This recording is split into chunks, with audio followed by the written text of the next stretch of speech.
भारत को अपनी पहली नमो भारत ट्रेन तथा पहली अमृत भारत ट्रेन मिली।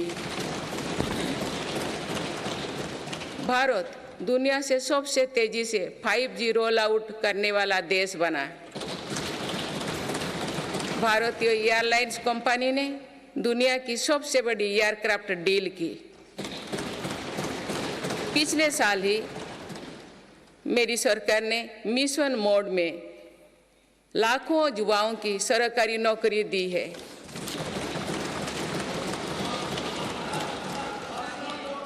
माननीय सदस्यगण, बीते 12 महीने में मेरी सरकार अनेक महत्वपूर्ण विधेयक लेकर भी आए। ये विधेयक आप सभी संसद सदस्यों के सहयोग से आज कानून बन चुके हैं।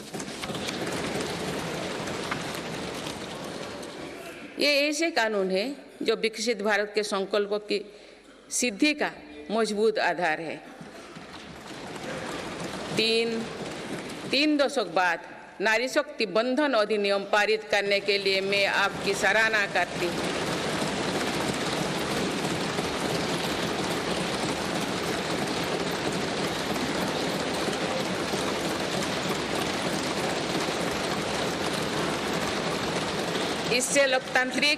इससे लोकसभा और विधानसभा के महिलाओं की ज्यादा भागीदारी सुनिश्चित हुई है।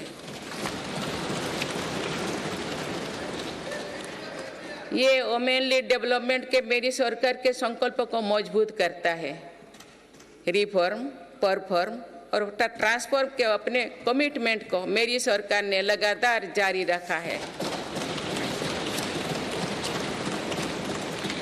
गुलामी के कालखंड में प्रेरित क्रिमिनल जस्टिस सिस्टम अब इतिहास हो गया है। आप दंड को नहीं अपितु न्याय को प्राथमिकता है। न्याय सर्वोपरि के सिद्धांतों पर नई न्याय संहिता देश को मिली है। डिजिटल पर्सनल डेटा प्रोटेक्शन अधिनियम से डिजिटल स्पेस और सुरक्षित होने वाला है। अनुसंधान नेशनल रिसर्च फाउंडेशन अधिनियम से देश में रिसर्च और इनोवेशन को बल मिलेगा। जम्मू और कश्मीर आरक्षण कानून से वहाँ भी जनजातीय समुदाय को प्रतिनिधित्व का अधिकार मिलेगा।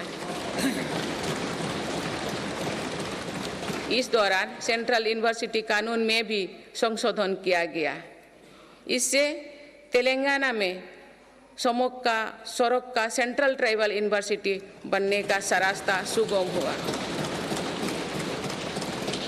पिछले वर्ष 76 अन्य पुराने कानून को भी हटाया गया है। मेरी सरकार परीक्षाओं में होने वाली गड़बड़ी को लेकर युवाओं की चिंता से अवगत है।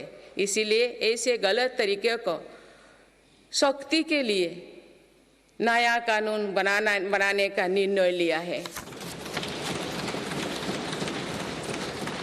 माननीय सदस्यगण, कोई भी राष्ट्र तेज गति चुनौतियों का पूरा परास्त करते हुए अपने ज़्यादा से ज़्यादा ऊर्जा भविष्य निर्माण में लगाए। पिछले 10 वर्षों में भारत ने राष्ट्रहित में ऐसे अनेक कार्यों को पूरा होते हुए देखा है जिनका इंतजार देश के लोगों को दशकों से था। राम मंदिर के निर्माण की आकांक्षा सदियों से थी, आज ये सोच हो चुका है।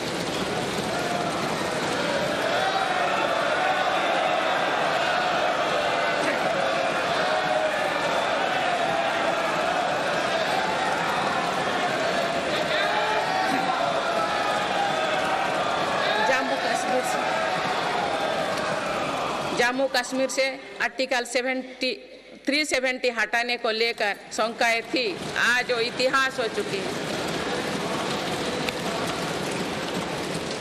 इसी संसद ने 3 तलाक के विरुद्ध कड़ा कानून बनाया है।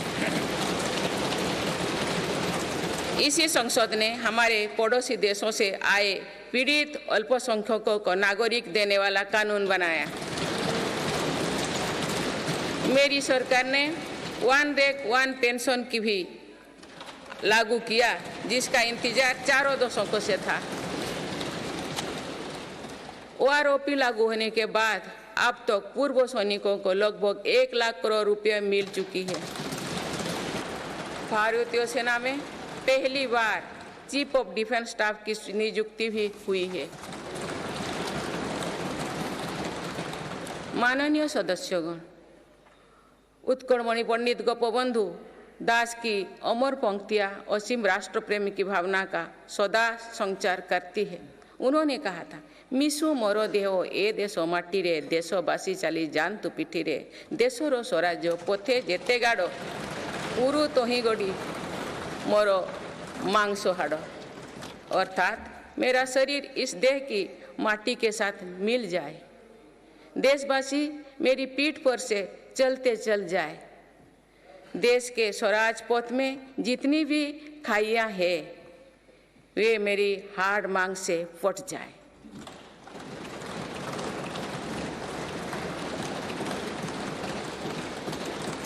इन पंक्तियों में हमें कर्तव्यों की पराकाष्ठा दिखती है, राष्ट्र सर्वोपरि का आदर्श दिखाई देता है। ये उपलब्धियां जो आज देख रही है वो बीते 10 वर्षों की साधना का विस्तार है।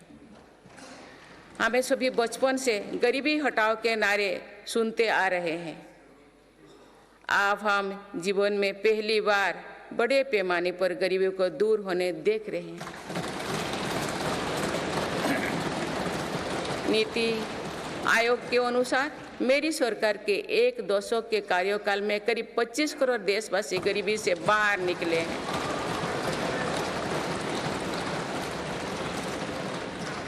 यह है प्रत्येक गरीब में नया विश्वास जगाने वाली बात है।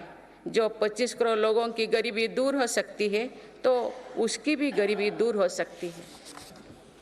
आज अर्थव्यवस्था के विभिन्न आयामों को देखें तो ये विश्वास बढ़ता है कि भारत सही दिशा में तथा सही निर्णय लेते हुए आगे बढ़ रही है। बीते 10 वर्षों में हमने भारत को फ्रेजाइल 5 से निकलकर टॉप 5 इकोनॉमीज में शामिल होते देखा है।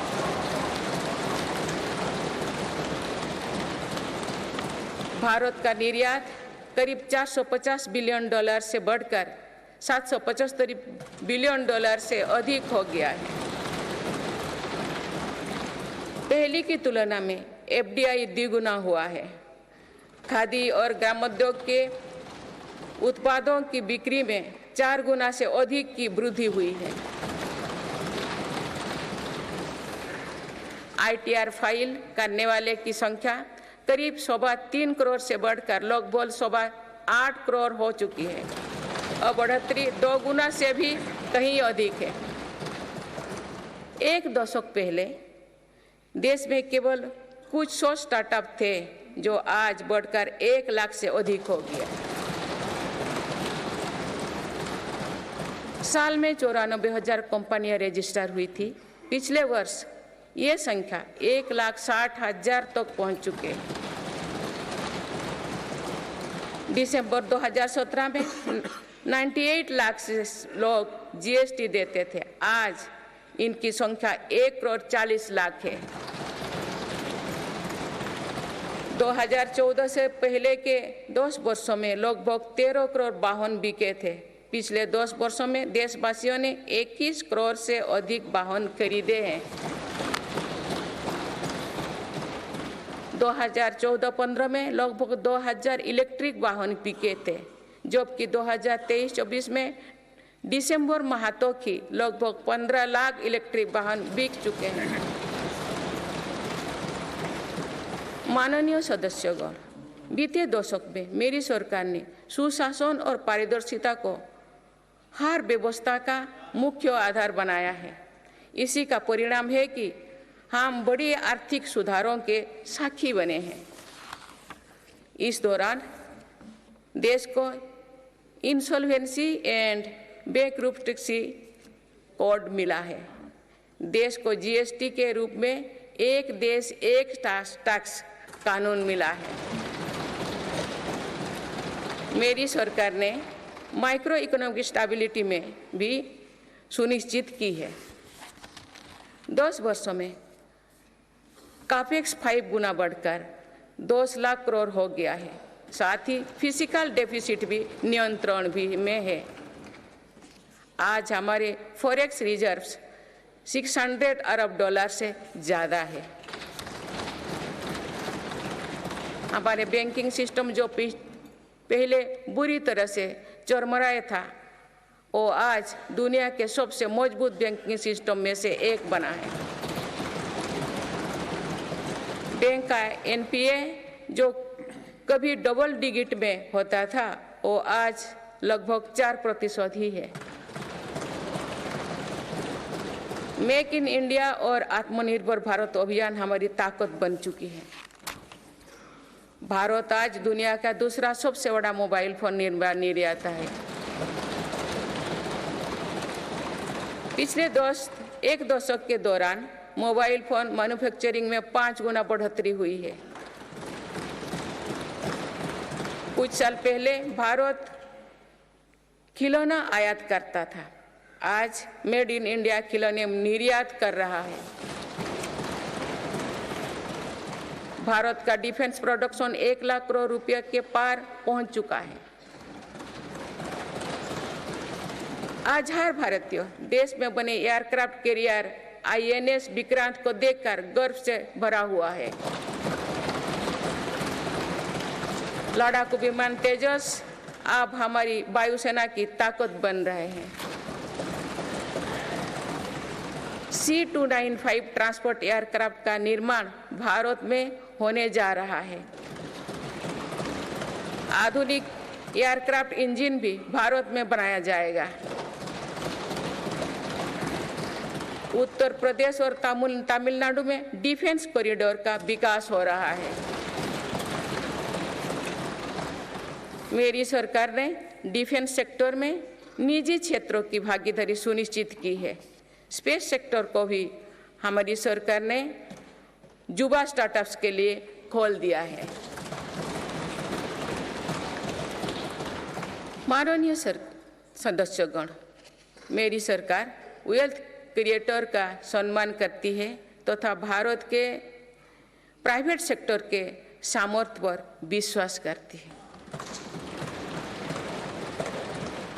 भारत में बिजनेस करना आसान हो, इसके लिए उपयुक्त माहौल रहे, इस पर भी मेरी सरकार लगातार काम कर रही है।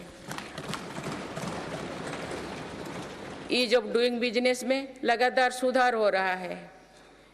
बीते कुछ वर्षों में 40,000 से ज़्यादा कंप्लायंस को हटाया जा या सरल किया गया है।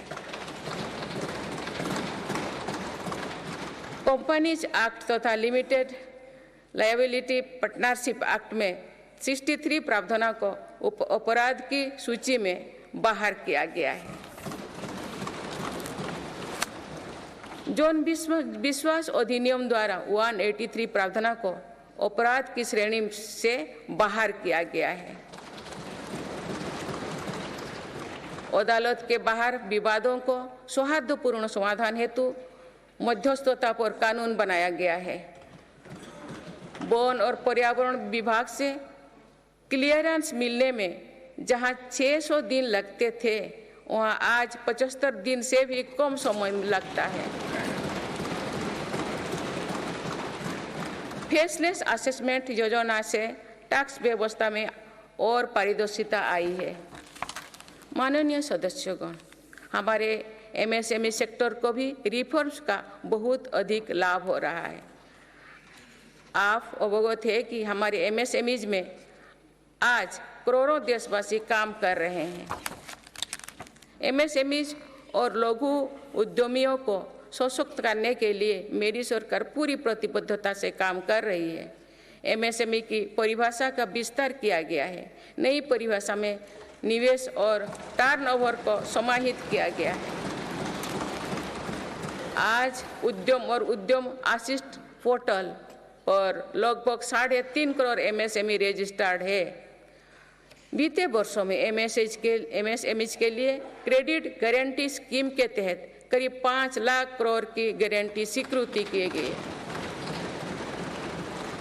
ये 2014 से पहले के दशक से 6 गुना अधिक है। माननीय सदस्यगण, मेरी सरकार का एक और बड़ा रिफॉर्म डिजिटल इंडिया का निर्माण है। डिजिटल इंडिया ने भारत में जीवन और बिजनेस दोनों को बहुत आसान बना दिया है। आज पूरी दुनिया मानती है कि ये भारत की बहुत बड़ी उपलब्धि है। विकसित देशों में भी भारत ऐसा डिजिटल सिस्टम नहीं है। गांव में भी सामान्य खरीद बिक्री डिजिटल तरीके से होगी, ये कुछ लोगों की कल्पना से भी परे था। आज दुनिया के कुल रियल टाइम डिजिटल लेन देन का 46% भारत में होता है।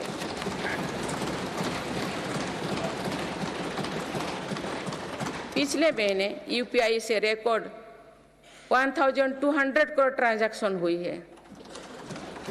इसके तहत 18 लाख करोड़ रुपया का रिकॉर्ड लेन देन हुआ है।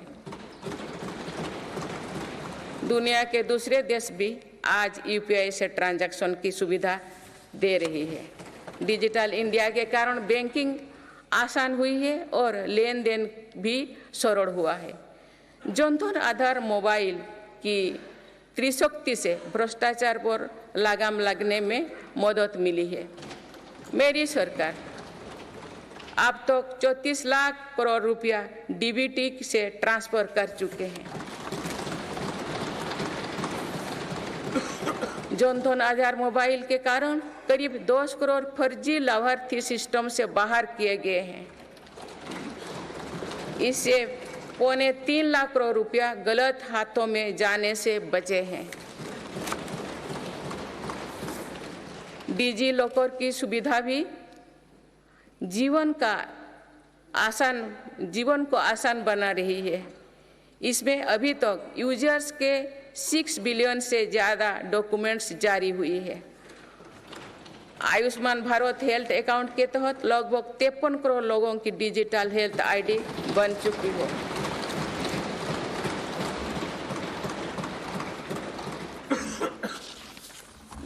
माननीय सदस्यगण, डिजिटल के साथ साथ फिजिकल इंफ्रास्ट्रक्चर पर भी रिकॉर्ड निवेश हुई है। आज भारत में ऐसा इंफ्रास्ट्रक्चर बन रहा है जिसका सपना हर भारतीय देखता था। पिछले 10 वर्षों के दौरान गांवों में 4.25 लाख किलोमीटर नई सड़कें बने हुए हैं। नेशनल हाईवे की लंबाई 90,000 किलोमीटर से बढ़कर 1,40,000 किलोमीटर हुई है। 4 लेन नेशनल हाईवे की लंबाई 2.5 गुना बढ़ी है।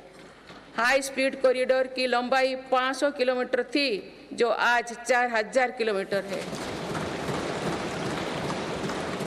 एयरपोर्ट की संख्या 74 से 2 गुना बढ़कर 149 हो चुकी है।